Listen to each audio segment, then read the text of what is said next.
প্রায় ৩৫,০০০ কোটি টাকার এই প্রজেক্ট আজকে অনুমোদন হয়েছে। বিভিন্ন স্টাডি কমপ্লিট হওয়ার পর এটা আজকে অনুমোদন হয়েছে। এখানে একটা বিশাল রিজার্ভার থাকবে। আমরা এই পানিটাকে এখানে জমা রাখবো, বর্ষার পানিটাকে আমরা সেটা পাস করব, এবং ন্যাচারাল ওয়াটার আছে, বৃষ্টির পানি আছে, সবকিছু মিলিয়েই তো আমরা এই প্রকল্পটা গ্রহণ করেছি। দেশের দক্ষিণ পশ্চিমাঞ্চলের পানি সম্পদ ব্যবস্থাপনা এবং Spanish digital print tiles, ATI tiles, এক টাইলসে জীবন পার। কৃষিতে যুগান্তকারী পরিবর্তন আনতে রাজবাড়ীর পাংশায় পদ্মা ব্যারাজ প্রকল্পের পরিকল্পনা হয় ১৯৬০ সালে, কিন্তু প্রতিবেশী দেশের কোনো ক্ষতি হতে পারে এই শঙ্কায় গত ৬ দশক ধরে আলোর মুখ দেখেনি এই প্রকল্প। অবশেষে বুধবার অবসান হল দীর্ঘ প্রতীক্ষার। বুধবার একনেকে পাশ হল ৩৪,৩৪৭ কোটি টাকার এই মেঘা প্রকল্প। প্রতিবেশী দেশের কোনো ক্ষতি হবে না নিশ্চিত হয়েই প্রকল্পটি বাস্তবায়নে সায় দিয়েছেন প্রধানমন্ত্রী তারেক রহমান। প্রকল্পের পুরো অর্থই যোগান দেবে সরকার।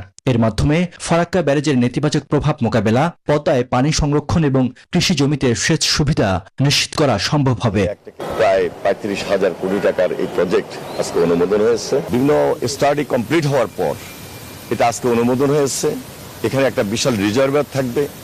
আমরা এই পানিটাকে এখানে জমা রাখবো, বর্ষার পানিটাকে আমরা সেটা পাস করব, এবং ন্যাচারাল ওয়াটার আছে, বৃষ্টির পানি আছে, সবকিছু মিলিয়েই তো আমরা এই প্রকল্পটা গ্রহণ করেছি।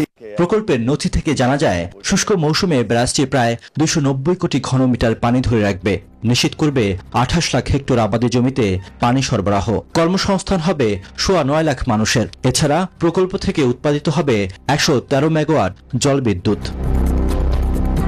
এদিন ৩৬,৬৯৫ কোটি টাকা ব্যয়ে ৯টি প্রকল্প অনুমোদন পেয়েছে একনেকে। এর মধ্যে রয়েছে চট্টগ্রাম মুসলিম ইনস্টিটিউট সাংস্কৃতিক কমপ্লেক্স স্থাপন, জেলা শহরে মা ও শিশু কল্যাণ কেন্দ্র উন্নীতকরণের মতো গুরুত্বপূর্ণ প্রকল্প।